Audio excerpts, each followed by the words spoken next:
हाय friends, मैं हूं Manav. Welcome to Movie Shoovy. दोस्तों, आज कोबरा kai रिलीज होने वाली है सीजन 4। और बहुत से लोग मुझसे ये पूछ रहे थे कि भैया हमने तो कोबरा kai पहले कभी देखा ही नहीं है, तो क्या सीजन 4 डायरेक्टली देख लें। तो भैया नहीं यार, इसकी स्टोरी के अंदर काफ़ी ज़्यादा कंटिन्यूएशन है और अगर आपने पहले के सीज़न नहीं देखे हैं तो शायद आपको प्रॉब्लम हो सकती है। लेकिन कोबरा kai के जिस तरीके से ट्रीटमेंट हुआ है ना, वो काफ़ी ज़्यादा ज़बरदस्त है। क्योंकि वो ज़बरदस्त इसलिए क्योंकि इसके अंदर जो कंटिन्यूएशन है, जिस तरीके की कैरेक्टर डेवलपमेंट है और जिस तरीके से इन्होंने द कराटे किड मूवीज़ जो 1980s के अंदर आई थी उसको यूज़ करके ये सीरीज़ का रूप दे दिया, वो बहुत ही ज़्यादा कमाल का है। और अच्छी चीज़ नेटफ्लिक्स ने ये करी है कि बैक टू बैक इसके सीज़न आते जा रहे हैं। तो कोई भी ना वो लॉस इन ट्रांजिट होता है कि भाई स्टोरी समझ में नहीं आ रही है, 2 साल बाद आया, ऐसा कुछ नहीं हो रहा है। और इसके अंदर जो रिफ्ट थी, अगर आपने कराटे किड तो देखी होगी, आई एम जस्ट होपिंग कि तभी आप ये वीडियो देख रहे हो। कराटे किड के अंदर आपने क्या देखा था कि डैनियल और जॉनी की जो रिफ्ट है ना, उसको यूज़ किया गया as a hook to create the entire season. तो मेरा अटेम्प्ट ये होगा कि मैं आपको थोड़ा सा फ्लेवर दे दूँ तीनों सीज़न का, ताकि अगर आपको सीधा सीज़न 4 भी देखना हो तो वो आपके लिए हेल्पफुल हो जाए। तो ऐसा हो गया है कि जो शुरुआत जो होती है इस सीज़न की इस तरीके से होती है कि डैनियल जो है उसने जॉनी को हरा दिया है, ठीक है जी।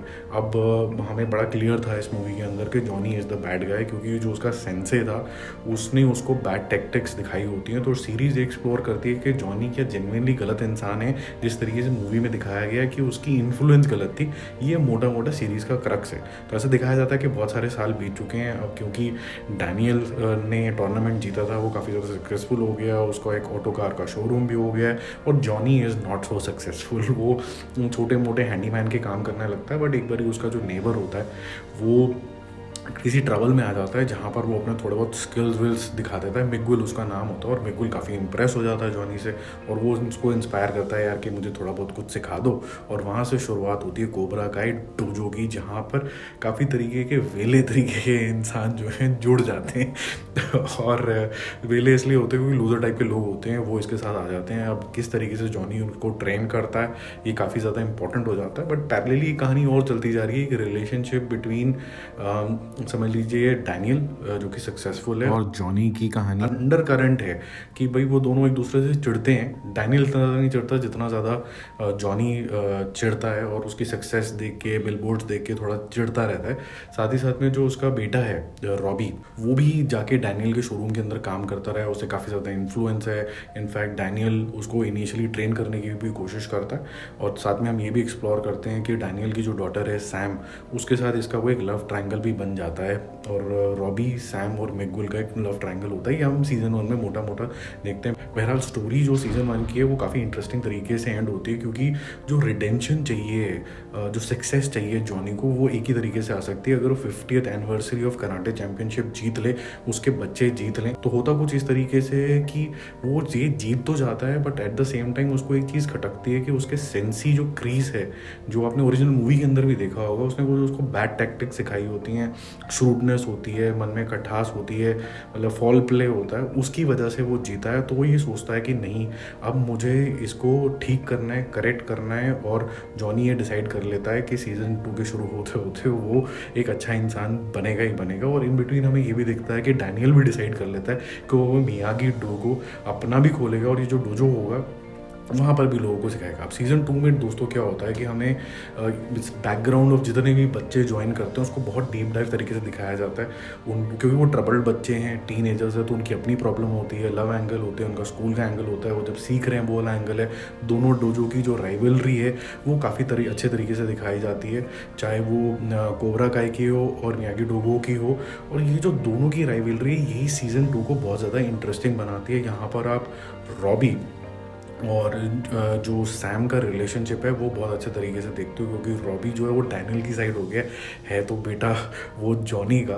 और साथ ही साथ में जो मिगुल और जॉनी जो रिलेशनशिप में आ गए हैं, क्योंकि जिसकी वजह से जॉनी ने ये पूरा कोबरा kai दोबारा से खोला है, वो काफ़ी इंटरेस्टिंग हो जाता है। और फिर आप सीज़न में ये भी देखते हो कि किस तरीके से जॉनी का जो सेंसे है वापस आने की कोशिश करता है, क्रीस, और उसकी इन्फ्लुएंस ऑन द डोजो क्या होती है वो काफ़ी इंटरेस्टिंग बना देता है सीज़न 2 को।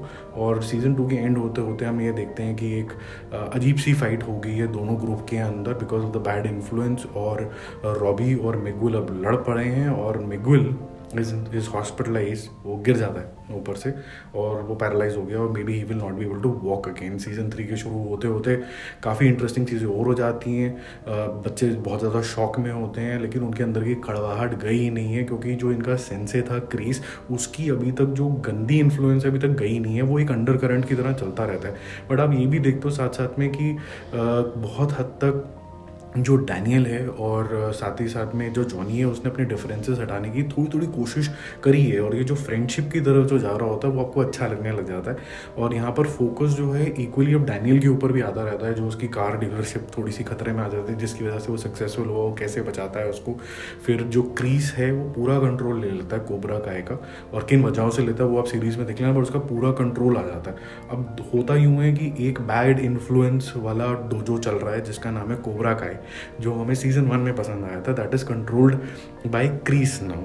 अब होता क्या है कि क्योंकि दोस्ती हो गई है, तो डैनियल बोलता है कि यार मुझे कुछ करना होगा, और डैनियल बोलता है कि मेरा डोजो सामने आएगा और कुछ ना कुछ करके दिखाएगा। तो मियागी डोगो सामने आता है, और उसी टाइम के ऊपर आप देखते हो कि जॉनी भी ये बोलता है कि मैं दोबारा से एक नया डोजो खोलूँगा जिसका नाम हुआ ईगल फैंग। अब ईगल फैंग और मियागी डो को दोनों को साथ में आना है ताकि वो कोबरा काय को हेड ऑन ले सकें। तो वो क्या वो ले पाते हैं हेड ऑन कि नहीं, यही हमें सीज़न 4 के अंदर एक्सप्लोर करना है। तो होपफुली आपको थोड़ा सा बैकग्राउंड मिल गया होगा। अब हम सीज़न 4 को देखेंगे। जिस तरीके से ये सारी सीरीज़ को प्रेजेंट किया गया है, जिस तरीके से फाइट टेक्निक्स दिखाई गई हैं, जिस तरीके से बच्चों की बैक स्टोरीज दिखाई गई हैं, वो काफ़ी ज़्यादा अच्छी रही है। इसीलिए सबको ये बहुत ज़्यादा पसंद आता है। इसकी IMDb रेटिंग भी बहुत ज़्यादा तगड़ी है।